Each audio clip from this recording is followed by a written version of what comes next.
Hey guys, welcome to another episode of Civilian Medical Podcast. This is episode 63. My name is Dietrich, Skinny Medic, and my co-host, I was going to say good buddy, but that's not it. We've got Sam, Prep Medic here, my co-host. We're teaming up together to do the Civilian Medical Podcast, and we've started uploading these videos on YouTube. You guys asked for it, so we're doing that. So if you haven't seen that, go over to our YouTube channel. Sam, how are you, sir? I'm doing all right. I can't complain. How about yourself? I'm doing good. Staying busy. It seems like we went from everybody wanting N95 masks to everybody wanting trauma supplies now. So now we are completely swamped with trying to get trauma kits and trauma supplies out. And we are back ordered. So we were back ordered about a week or so right now, but it's just it's tough. Yeah, it's almost like people are prepping for, conflict or something like that. Definitely. Yeah. So I actually haven't done a video on the Skinny Medic channel in a few weeks just because we've been so busy. We've been traveling and backed up. So I'm not dead, but just haven't posted a video, haven't had time between uploading these videos and then I'm uploading a video a day for the Medical Gear Outfitters YouTube channel, which is strictly product review, stuff like that. So you posted one this week on a trauma kit, right? Yeah, I did. I did a canine kit by Trauma Pack. Very nice. So kind of the useful thing about that is a lot of it just transfers right over, right? Yeah, I mean, a lot of the concepts are kind of the same, and that I don't know anything about canine first aid though, or by nothing. I don't mean I don't know that much about canine first aid beyond the really basics though. I do hope to take a canine TCCC course pretty soon here though. Yeah, that's me. Like I know just enough to be dangerous about it. We've had a couple, what they include in the TEC class, TCCC class, and then we have a vet that actually done really good. Taught us how to intubate dogs, how to start IVs on them, stuff like that. But there again, it's just enough to be dangerous. We're just going to haul butt to the emergency vet. Basically, our game plan. Stop the bleeding and diesel therapy. Yes, that's 100% what we're going to do. How did your little boy like his gift? He hates it. He was just crying all day yesterday. It totally had nothing to do with the shots he got, and all about that stupid Skinny Medic onesie. Man, I looked hard for that too. Like I got you organic, made in America onesie. Like I went all out on that one, so I was pretty excited. And then I'll let you know when your wife gets her gift in the mail. I was getting ready to say we ordered like just a few of these multicam Skinny Medic hoodies. If you'll tell me what size your wife wears, a small, I will be more than happy to send her one. It's super comfortable, so just tell her to text me. It's fine. Will do. So who's our sponsor for today? So today's sponsor is Primary Arms. We appreciate them sponsoring our podcast here, and they sent us a kit, or sent me a kit actually. So they said you have plenty of kits, so you didn't need a kit. But trying to describe the bag it came in for everyone listening on the podcast, it basically looks very similar to the Condor Ripaway. It's a little bit different. It is made different than the Condor Ripaway, but it's pretty similar to that trifold open, multiple sections. It is a Ripaway panel that you can molly into your backpack, plate carrier, whatever you want to put it on, a headrest, and it can pull loose. And then the actual contents, we're actually kind of going to talk about this. Some of this stuff today is vacuum sealed from North American Rescue, so you don't have to worry about anything being kind of haywire there. But it has petroleum gauze, 3-inch by 18-inch, which could be used as a chest seal. Has a 4-inch flat ETD pressure bandage, 2 pair of gloves, large, and then compressed gauze, so we can use that for wound packing, things like that. Non-hemostatic agent, but we've talked about that in the past. It's okay. 1-inch cloth tape. It does have a hyphen chest seal in here as well, so you could use that petroleum gauze for a makeshift chest seal or for burn dressing, things like that. Has an eye wash solution, which I think is actually pretty nice for ranges and things like that if you get something in your eye.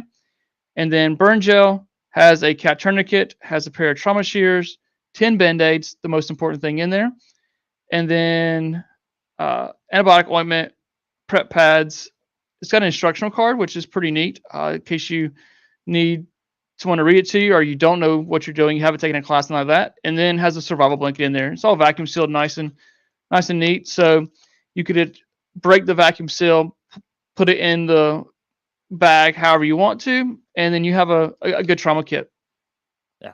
And anything that's vacuum sealed there is kind of avoids the comments that we get on pretty much every single kit video we do of, oh man, that's so expensive. At least this way you're not paying for nylon. If you want to just throw it in a backpack or in a glove compartment on a car, you can totally do that and just be done with it and not worry about nylon. So it definitely saves you a couple bucks. Yeah, definitely. So not a bad kit. It's over at Primary Arms. We'll put a link down below, and you can go check them out if you're interested in a first aid kit from them. So today, I believe our topic is talking about the ultimate kit. We talked about budget kits and budget medical items, how we'd prioritize buying stuff if you don't have that much money to spend on first aid supplies.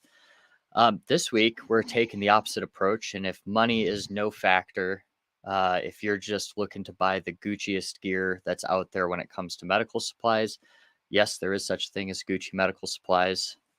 This video is going to be for you and kind of what we'd recommend. Obviously, not a comprehensive list, not a be all end all, just kind of what we prefer and what we'd add to the kit. Definitely. And if any of the companies want to send us these Gucci gear items, send 2 of them. We'll be more than happy to hook you up with a video because this stuff's going to get expensive fast. Yeah. Yep. So I think like the start of any kit is going to be the bag, what you're going to carry in it. Now, it's pretty easy to talk about IFAKs. We've all kind of talked about them. And honestly, I feel like the cost remains pretty similar when it comes to the individual first aid kit. I think what I want to go into a little bit more today, or what we want to go into a little bit more today, sorry, I forgot you were there, is what would be a little bit of a bigger kit, a more comprehensive trauma kit for treating 1 to a couple casualties. So the bag's kind of the first step there. What bag would you gravitate towards, Dietrich? So we've kind of thrown some names out, and I was looking at Eagle Industries. I would love one of their plate carriers for me on the team thing. We're using it a few times a month, and they're always out of stock of stuff. I just can't get them to talk to me about anything. But yeah, like for me, like I would love a Eagle Industries plate carrier and their bag. Like I think they have some great setups. A lot of the plate carriers are going the more the module side of things, and I like that I can change out because my current setup I can put on a front panel that has 3 magazines and then some 2 mags for a pistol. Well, that's great when I'm at the range training with our SWAT team, but I'm an unarmed. Um, Something popped in my head there. I'm an unarmed medic on our SWAT team, and I don't really pretend to be an armed medic on our SWAT team. So that's a little inside joke. If you want to go check out Prep Medic's Instagram, that's awesome. But so when we train, we shoot with our SWAT guys. We do the exact same drills they're doing. One is because I know how to work their weapon, and they trust me 100%. But when I'm on a call, I don't carry anything armed because our sled wouldn't really appreciate that. So I don't carry anything. So I can switch that panel out, and it's all medical gear on the front. So I like that. Like I said, I think Eagle Industries for me, if I could pick one, would be it. Yeah. And like you were talking about, for those of you listening, I've got the HRT tactical plate carrier, and it's kind of the example of the really modular system on the back. If you wanted to go a super lightweight kit, this definitely could work to attach different things to the back of it. And a lot of plate carrier companies are going to this. Like Cry Precision is kind of the big name brand in this world that does that. You've got, I think like Spiritus Systems has a similar option for you. There's a lot of things. I think for me, hang on, let me put this back.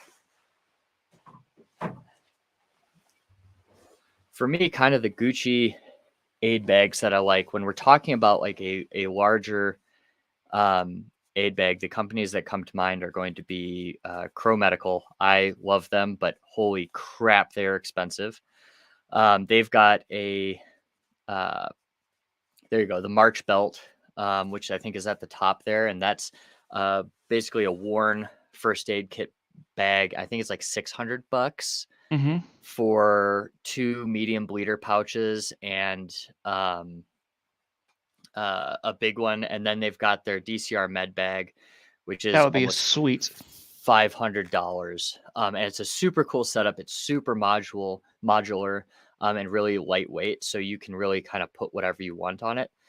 Now $450, honestly, that's not that expensive for a big bag, but this isn't a big bag. They're pretty small. They'll fit what you need, but no more than that. So they're kind of my muse right now. A company that I really appreciate and really like. The other one for like med bags that I've got right back here is going to be Mystery Ranch. This is the Mystery Ranch Rats Pack, and I think this guy, I want to say $700. They make some good shit. And then lastly, for like what I'm using as my SWAT medic bag right now is North American Rescue, and I'm running the NAR4 aid bag, and I think that's about $400. Keep Yeah, in mind that's $400 empty. All of these are empty bags. that's what our team is basically running the NAR4 bag. I was gonna pull that one up. So I think both of us have done videos on that one. I'm Yeah. trying to. It's it's a solid bag. It's not filled with a bunch of frills. It's good, tough nylon, and it's modular, so you can change it. That one's I'm stocked, though. That one is a stocked kit. yeah. $1,361 for a fully stocked NAR4 aid bag. There we go. Let's pull that one up. Yeah. So I definitely I watched your video on how you laid yours out, and ours are laid out pretty similar to those. How you lay yours out. I don't put anything on the front of mine, just because trying to get in and out of hallways and out of vehicles, getting out of the SWAT vehicle like that is super complicated sometimes. So, but having it labeled is super nice there. And like I think I've laid mine out on the road plenty of times and asked cops to hand me a certain pouch, hand me a bag, stuff like that. So that's nice. Yeah, absolutely. I think the one thing I'd change about that bag is give it some see-through capabilities on some of those pouches. That might diminish its durability a little bit, but it's nice to be able to see what you're reaching for Yeah, as you do it. I'm having a And brain that's fart. What's the other one that's a little bit smaller than that one? That's like the um so there's Tasmanian Tiger that makes some good ones. And it's very similar. It's kind of a cross between the NAR4 aid bag and the Mystery Ranch, or sorry, the DCR panel from Crow Medical. yeah. And that comes in a couple different sizes. I think I'm getting a couple of those in pretty soon here to do reviews on them, but there's an option there. I don't know if North American Rescue, if they've got a smaller version or not. I'm trying to see like if we had one before. It was hold on a sec. Sorry about Okay. No, it's cool. You can just take that. that. God, I can't remember who it makes it now. I'm having a brain fart. But yeah. Yeah, there's lots of good quality made in USA pouches, bags that you can use. And I think that's one of the things we've talked about in the past is that people want to fuss about made in America stuff, but then they don't want to pay the price for it. And I think that's a little not pet peeve, but something I think about. So if you're on a budget, yeah, there's plenty of bags and pouches that you can use. But if you want made in America and you're going to use this once, twice a week, or every single day, then you probably need to invest in the money and buy something that's going to hold up for that.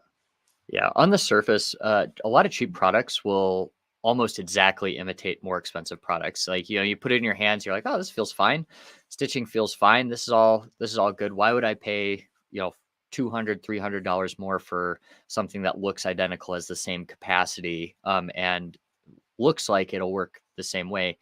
When you start using these things professionally, when you start getting dragged across the ground, or dragging the bag across the ground, getting in a couple situations with it, like, you'll learn pretty fast what quality buys you, and really what made in America buys you in a lot of instances. Those Condor pouches and stuff like those can fall apart pretty fast on you. So, um, it really, if you're using something professionally or you want something that's going to hold up for years and years and years, I would just go straight expensive. I think I've had my NAR4 aid bag for me for like 5-6 years. I've been using it since I've been a Thames medic, and it's been on a lot of missions. It's been dragged through the dirt, the mud, blood, you name it, and it still looks pretty new. So by quality there is kind of my opinion if you're doing something professionally. Still bugging me. I can't remember. I think it's M4 bag. Yeah, M4 bag. Like we started out with those, kind of like that style. So it's a little bit smaller than an R4 bag. So, all right. So we've got our $600, $500 bag that we're gonna put something in. Uh, I think we should probably just go down like the March algorithm and just kind of work through some things on building a kit, because typically I think that's how you should design a trauma kit. What we're thinking about is the March algorithm. I think we can throw an E in there for everything else, or evac, whatever you want to do. So no budget. What do you put in your kit to control major bleeding? Yeah, so for major bleeding, and this is where you have to look at your kit and you have to decide what you're using it for. For the average like civilian medical kit, obviously you're going to start with tourniquets. I would probably have 2 to 3 in a personal kit or a kit for your family. I don't think you need 5. I don't think you need 10. But a cat tourniquet itself is going to run you between $30 and $40. So that is going to total up, or is going to tally pretty quickly. And then I would put some kind of compressed gauze in there, some quick clot impregnated gauze. So you can get quick clot. I think Celox is also a TCCC recommended option, but this is gauze that has some kind of substance on it that helps start the clotting process. And both Celox and your quick clot work in a little bit of different ways physiologically, but they cost about the same. So you're going to be spending $40 to $50 for a thing of that quick clot. It'll expire at 5 years, I think, so you could last a little bit. But I would carry, if budget's no option, I'd carry 2 to 3 of those as well, because they're very, very versatile in what you can use for them. Packing wounds, you might have to pull some out of a wound and put more back in. That's what you do with any kind of hemostatic agent. So that's what I'd put in for your major bleeding. Those 2 things, at least right off the bat. Yeah, I agree. I switch back and forth depending on what the mood is between a cat tourniquet and soft T. That's me personally. But if I'm going to stick, like in my NAR4 bag is strictly cat, I think it's illegal to put SWAT T's or soft T's in there. But a lot of times I think the soft T folds flatter, so I can just put it in my pocket, and they basically work the exact same now. So you don't have to. Not a huge training fine motor skill problem there. So I think, yeah, I agree. I would carry probably 4 soft T's or cat tourniquets in there. There's other tourniquets now that are recommended by the committee, but to me, I think those are the 2 gold standards. I would, same thing. I'm probably going to carry 4 combat galls with 4 compressed galls with the S rolled, 4 and 4, just to keep it kind of the same. My little OCD will mess me up a little bit there. But yeah, like I know of an instructor here locally that stepped on an IED overseas, and it took like 6 packs of combat galls to pack his pelvis, and like that's how they used it, and like he's alive, he's doing great. But yeah, like it can be used up very, very quickly. So I agree. I think I would run that. I'd run a pressure bandage. There again is thinking about probably if I'm going to run 4 and 4, I'll just keep a couple pressure bandages there too. So yeah, and there's one thing I forgot about. There's a H&H dressing that I just discovered. I had a bunch of them. I was super stoked. I think it's like the T. It's something 2, and it's got a compression bandage and packing gauze in it, like compressed in one pack. There was a blog article I was reading of some PJs that like they would take like that and they'd make that themselves and they'd put it in their pockets. So like those kind of dressings are awesome because it gives you that packing capability and then a wound wrap right on top of it. So if I was going to carry a compression dressing of some sort, I'd probably choose that. A lot of people like that's it, the mini 2 times gauze and compression. Oh, you even sell it on Medical Gear Outfitters. Fancy that. Fancy that. Yes, we and I think I did a review on that. I may not have done a review on that one, but yeah, we carry that exact setup at medicalgearoutfitters.com. Yeah. So pick those up. Those are pretty cool.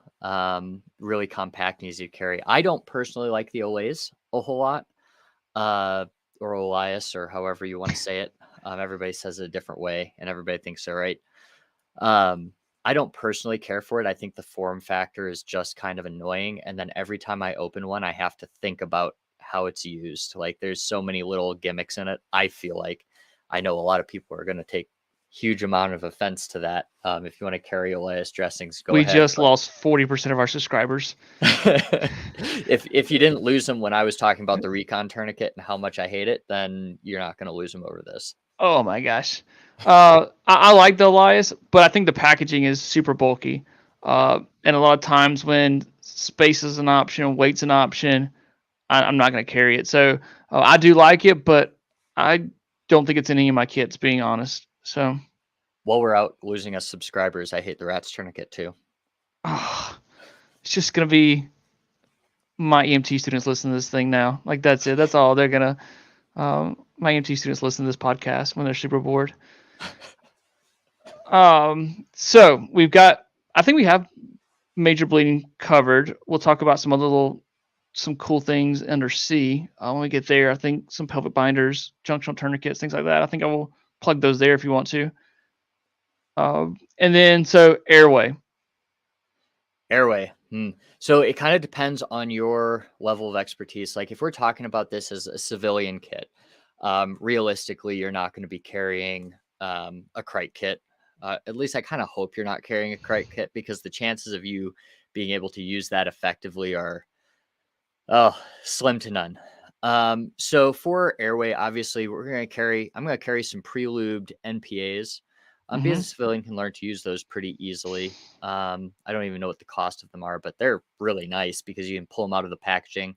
They're nice and gooey and shove it in somebody's nose without having to open another lube packet, or go to your bedside table and grab some more to help get that into somebody's nose.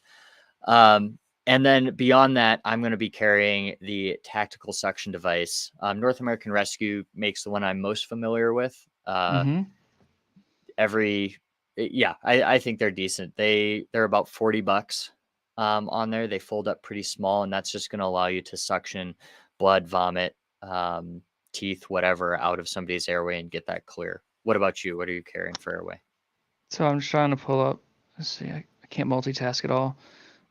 So yeah, there's the suction unit you're talking about from NAR. It's basically like a fancy turkey baster. And then the pre-lubed MPAs are there as well. So I kind of think the same thing. So we do carry, we have carried the surgical crite kits in our kit. South Carolina actually did away with surgical crites for a little bit. They're kind of working on that. So I think pre-lubed MPAs are going to be in there. Probably don't need a whole lot of those for your kit, being realistic, because I'm not like I'm dropping 4 MPAs on different people. Hopefully I don't have 4 patients at the same time I'm dropping MPAs on. That's a bad day. I think the tactical suction is there as well, to kind of go through that process to clean up and clear the airway. So I think you're right there. Yeah. Just, those things. If you are going to carry a surgical crite kit, I really like the North American Rescue surgical crite kit, which I think ends up costing about $75. So yes, there's an option for you if you really are yearning for a lawsuit against you. Go ahead, carry one of those. I don't think Good Samaritan will cover you, though, if you screw something up. Yeah, they're not going to cover you for this right here. So we have carried those in our kits, and that they have the hook, the trach hook in there. I like to use that when they have a small bougie now too, which I think is really cool. Those are what I use. Yep. So that gives you a little bit better, because I have not surgically criked in the field. Done lots of training with it. Done a cadaver training. I've never surgically criked in the field. So I think having a bougie there would be helpful for me. Cool. So next up, what is it? I can remember the March algorithm. We've got respirations. What do you got in your kit? So I do the hyphen chest seals. I would carry a couple packs of the silver hyphen chest seals. They're vented. I think that's more the recommendation goes with right now. So I'm going to run hyphen chest seals, and I carry the pocket BVM in my kit because of size. Those regular BVMs, the ambu bags like we see on the ambulances, are huge. and they take up a lot of space, and it's a pain in the butt. So the pocket BVM is a lot smaller and takes up less space. Yeah. Yep. I do the same thing. Love the pocket BVMs. I put them in any professional kit I have just because they're so small, expand out, and they give you a lot of capabilities there. The other thing I like to add to mine is I like the one with the O2 reservoir if I am going to hook up to an O2 tank at some point. And then I like to grab a PEEP valve. I don't even know what PEEP valves cost, but it's a really nice addition if you're going to bag somebody. Because we do a terrible job at bagging people, typically. Horrible job at bagging people in the field. And that's professional rescuers that bag people every week do a bad job at it. So if you're a civilian looking at this and getting a bag valve mask, train yourself in it too. So maybe that's the first bougie thing you buy is some advanced medical training. Definitely. There's a lot of talk about going to like a child BVM with an adult mask on it, because really, like, we overventilate these patients. We're putting air down into the stomach, causing gastric contents to come up, pneumonia, things like that. And plus, we can't count to 6 apparently. So there's a lot of talk there. And then we do carry the NAR decompression needles. I think I have 4 in my NAR bag. And then we carry the spear as well. Okay. The spear is really the bougie of those. Like, those are ridiculously priced. But even the NAR needles, like, there again, if you're trained in it, something you can use. But they're the spear, what we say, they're like $40-$50. Yeah, I think they're $41 on North American Rescue's website. So they're basically, you could buy 4 decompression needles for the cost of one of those guys. And the advantages of the spear, I've got a video back when it first released, is that it's got fenestrations on the side. It's a 10 gauge needle. It's still pretty long, but it's really long, and you almost feed it like a chest tube. And it's not going to get clogged quite as easily. It has a one-way valve on it, but honestly, there's nothing to support that that's a needed thing, even on the normal needle decompression. So kind of a nice piece of kit. Definitely not needed, but if you've got, like we said, if money's not an object, it's definitely something to look into. And funny that you're talking about the child BVMs. We actually don't carry adult BVMs on the helicopter. We've got a child in the front in our like first out bag, and then like in the aft compartment that can't even be accessed in flight, we carry a pocket BVM in like this kind of extra crap kit. But most people, yeah, you're right, don't need that full adult BVM. That being said, in my kits, I'm still carrying the pocket BVM which is an adult reservoir because of the space. Yeah, I mean, just they don't make a pocket PEED BVM. Maybe they should. Maybe that should be the next thing we develop. But yeah, and so, I recently walked one of my EMT students through bagging an actual patient. We were doing 2 rescuer BVM. I was holding the seal, and I was talking her through it. I'm like, all right, just enough to get chest rise. Let's count to 6. We had end tidal going too, so kind of we can watch that. But yeah, like we do a terrible job of ventilation, and there's plenty of data to support that EMTs, paramedics do a terrible job. Cool. So basically BVM, spear, hyphen, and chest seals for it. And then, yeah, that's really for a civilian kit. That's about all I'd be carrying. Yeah. Cool. We can't do chest tubes, none of that. We're not going to do chest tubes. You can stick your finger in someone's chest. You can do that on Facebook Live. Be awesome. So then C. So this is kind of where, as a we kind of bounce back and forth between a civilian and a professional responder here. But circulation. So for the civilian, I'm like, not really a lot you can do. Check for a pulse. Start looking for signs of shock. Double check injuries. Do that detailed exam, because you're going to miss an injury. I promise you. You're going to see that, oh my gosh, injury, and then you're going to miss something stupid that still could be life-threatening is missing. But here I was going to throw in pelvic binders, junctional tourniquets, and even blood products. If you're doing that, like a blood transfusion set, NAR has that. I know some people are doing that overseas. And then for us, like, we carry the NAR fluid blood warmer. So we put those in our kits. That way, when we start delivering blood, we already have the tubing set up. We don't have to switch things around. So junctional tourniquets, there's only a couple on the market, and they're a little complicated to use, I feel like. Mm-hmm. Yeah. So the only junctional tourniquet I have experienced with is the SAM junctional tourniquet.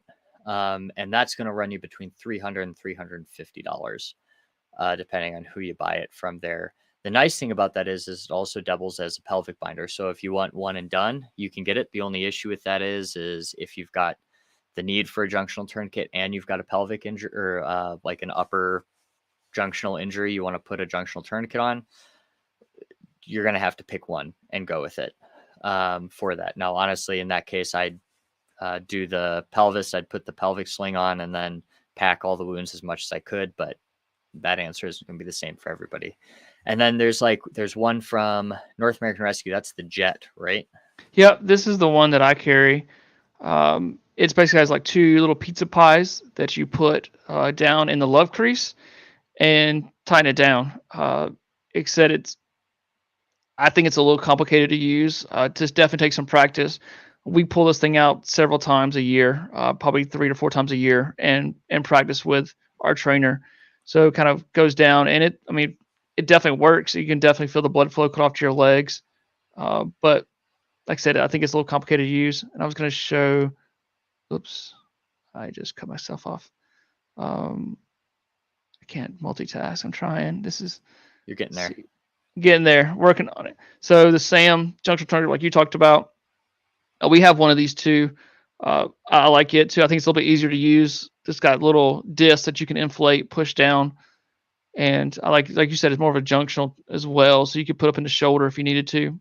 Yeah, they have the ability to put it in the shoulder. I've practiced that a couple times.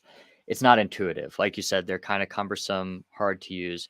If you were going to pull out, like if I was going to lose weight on a kit, probably the junctional tourniquet would be one of the first things I pulled out of there, because it's an intervention that can be accomplished with other things.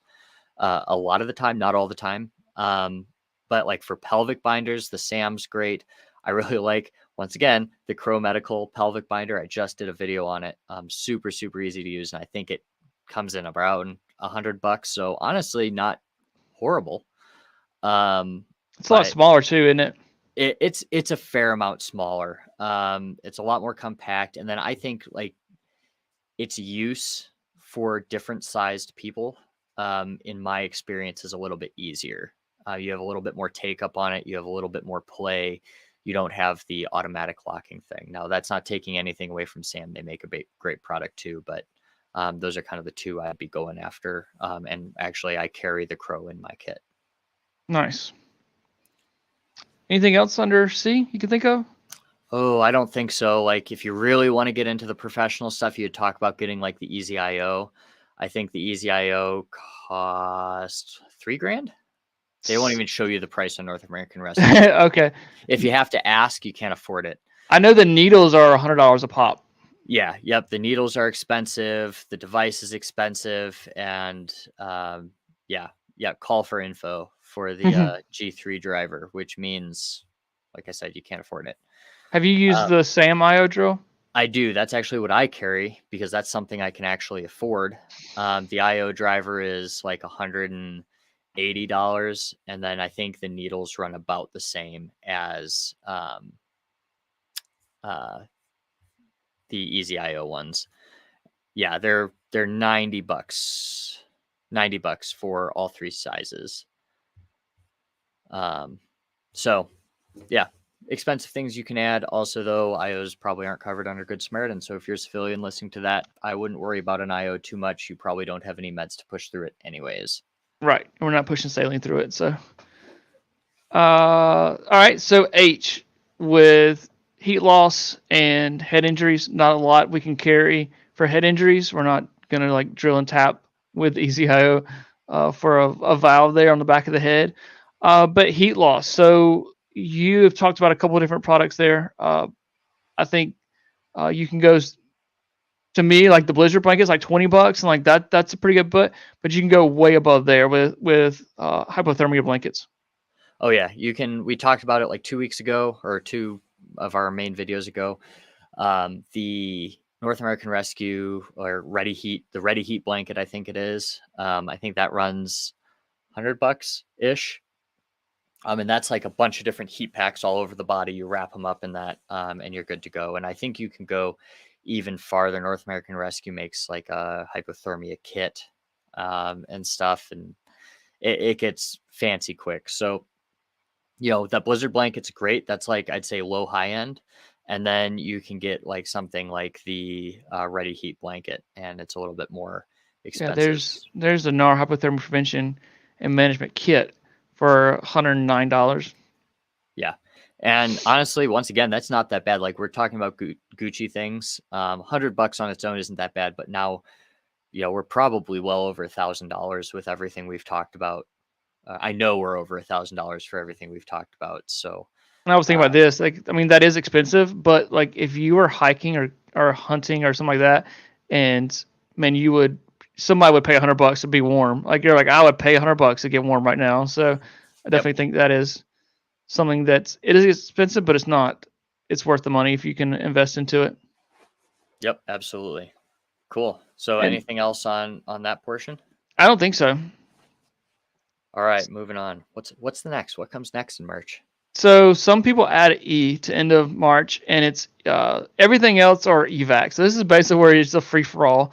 How to get people out, how to move, start evac them, getting closer to definitive care. So I think I would add a stretcher, some kind of cot in there. And NAR has a really cool one. I've got a couple of them that we use. The Talon litters are light and they fold up somewhat decently. So typically we give it to the rookie to carry. Like, oh, you're going to carry the Talon litter.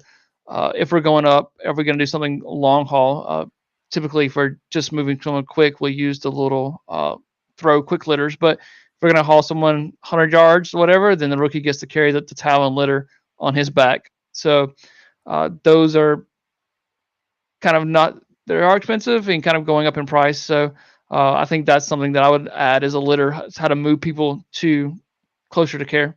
Yeah, and it looks like the Talon litter runs almost $600 for a relatively small form factor litter. So yeah, that's pretty pricey. We got a couple of them, and this kind of goes more on the preparedness side. Like we have them in the trailer, but like if someone shows up to the house and needs somewhere to sleep, I'm like, all right, here you go. I throw out a Talon litter, and you can sleep on a litter. So that's kind of why we keep them around, just in a training trailer. Like, all right, you need somewhere to sleep? Here you go. Here's your cot. You can sleep right here. Now, if you're on your own, a litter is probably not going to do you much good. So if you're like building this kit for your family and it's like you and your wife and you're going to help her if she gets injured, she's going to help you, a litter might not be the first thing you put in. One thing that I really like, I've got it back here as well, is this guy. This is the rescue strap from, it's not even in there right now, rescue strap from Anderson Rescue Solutions. Anderson Rescue. Thank you. Forgot the name of their company for a second. I got your back. They would have been mad. They're good people. They're very good people. And it's just a single strap webbing that deploys out of this kit really easily. You could put it on, molly it onto a NAR4 aid bag, something like that. Throw it on under somebody's arms. There are like 50 ways you can drag somebody, lift somebody with it. And that I think would be a more viable option for somebody that's going to be operating alone and not part of a team environment. I want to say those come in at around $60. Yeah, they're not bad. I was trying to see if I could pull it real quick. Yeah, we got those all for our SWAT medics. So our SWAT medics, we run them on our belts. So that way let me share that screen. We love them. The only thing I saw that we really is if you're in a small, tight environment, trying to drag someone, it's a lot of lead trying to make someone around the corner, stuff like that. So, but overall, I think it's a great system. That was the only really downfall that we saw, was that when you're trying to move someone around a corner or just a small environment, it can be tough. But yeah, the carabiner is awesome. Like I love that thing. Like I've used it. The straps are nice and padded, so it doesn't cut into you. And I was trying to see. Yeah. So there, like this is like when I was coming around a corner, like that can be a little difficult to manage, but it hooks into their plate carrier, or you can just run through the straps of the plate carrier, whatever you need to do. Or you can put it under their arms. You can grab their wrists with the loops on them, drag them with that if it's a confined space thing. You can have it pre-deployable on SWAT operators, so you can like connect the carabiner, then put the rest in the bag, and when you go to drag them, it's already connected. You pull it out. There's so many cool things you can do with it, and it's really, really tiny and a single person can use it. So honestly, that would be my go-to if you're building a kit and you're going to be a solo provider. Nice. Yeah, that's a good idea. Cool. That's all I can really think of. Oh, the one other thing I want to talk about is pre-made kits.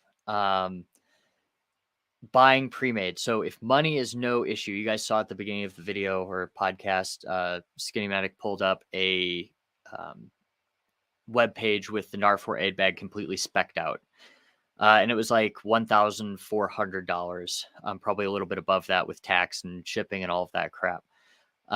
Every time I post a video on a kit, a pre-made kit, somebody's like, I could get all of those things for half the cost. And you know what? If money's no issue and you don't want to spend a lot of time on this, there are companies that make really good, well thought out kits that have everything you could possibly need in them. And you can click one button and get it delivered to you perfectly packaged. North American Rescue sells great IFAKs. I guess Medical Gear Outfitters sells okay products that will come completely kitted out. Everything's in the right package. You can open it up, see where things are, and be done with it. Maybe change out an item here or there. But if you want to spend a little bit more for that curation of supplies, go ahead and do it, because it's such a time saver. Yeah, like most of our most expensive kit is we put it in the Trident 32, which is by VanQuest, and we also have the Fat Pack Pro, which is more kind of very similar to the kit that we actually talked about that we have in there. Kind of, it's good supplies in there. It's not, but then like the Trident 32 bag is basically an all-around kit. It has first aid supplies in it, and just pretty much everything you would need. Has trauma supplies. So, yeah, those are pre-made kits, but some people don't. Maybe they don't have all the training necessary to need yet, so they're like, oh, I'll trust this company that knows what they're doing. Or some people, they do. They have the knowledge. They like you, like, all right, this is what I want in a kit. This is how I built my kits.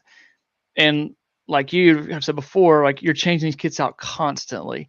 I am constantly pulling out my NAR4 bag going, all right, this did not work on this call. I'm going to move this around, things like that. So it kind of depends on what you want and what your mindset is. We had a customer that did a lot of stuff overseas. I guess it was pre-COVID, so a couple years ago now. But we put them a full first aid kit into a Pelican case. Yep. I was like, what's your budget? And he was like, just build me a kit that if you were going to be without a hospital for a week or two, what would you put in it? And I was like, okay. So we built him a nice kit in a Pelican, one of the big rolling ones, has wheels, pull-out handle, and it was enough for him to survive, keeping wounds clean, things like that for 2 weeks. And he gave us a credit card. Like, I was like, oh wow, that was nice. So about how much did that cost? That was about $3,000 worth of stuff. Yeah, and honestly, $3,000 still seems relatively reasonable for something like that. You can spend a crap ton more money if you really want to. And then when you start getting into like forward surgical capabilities and stuff, I mean, if you're spending under 10 grand on a kit, I'd be amazed. Yep. Awesome. Anything else you want to add? I think that's it. That's all I got. Awesome. Where can they find more information about Prep Medic at? You can find Prep Medic at Prep Medic _ Medic on Instagram or Prep Medic on YouTube. Awesome. Same thing. Skinny Medic on YouTube, Instagram. Yeah. So we appreciate the support you guys are giving us here. Appreciate the support on the channel. Thank you guys.